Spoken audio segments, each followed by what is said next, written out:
U ogromnoj, suncem spaljenoj džungli, kralj Leo, moćni lav, bio je uhvaćen u okrutnu lovačku mrežu. Njegovi moćni urlici pretvorili su se u očajničke, ehom ispunjene krike. Panika ga je obuzela dok se borio, njegova velika snaga bila je beskorisna protiv konopaca. Očaj, hladan i težak, nastanio se u njegovom kraljevskom srcu, sloboda se činila nemogućom.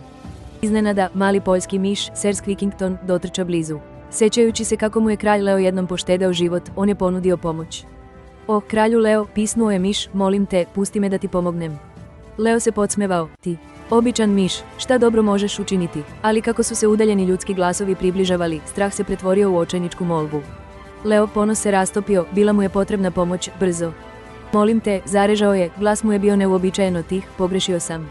Pomozi mi, mali prijatelju. Ser Squeakington je odmah počeo da grize najdeblje konopce svojim oštrim zubima, radeći neumorno. Polako, niti su pucale, dok se nije pojavio veliki otvor. Posljednjim povlačenjem Leo se oslobodio. Pogledao je u izmučenog miša sa dubokom zahvalnošću. Kralj Leo je tog dana naučio moćnu lekciju, nikada se ne bojte da tražite pomoć, jer čak i najmanji među nama mogu ponuditi najveću pomoć. Traženje pomoći je hrabar čin koji pretvara nemoguće situacije u pobede. Ako vas je putovanje kralja Lea inspirisalo, pretplatite se na Srbijan Repo za više legendarnih priča. Lajkujte ako ćete primeniti ovu lekciju danas i komentarišite koju drugu poznatu priču treba da podelimo sljedeću.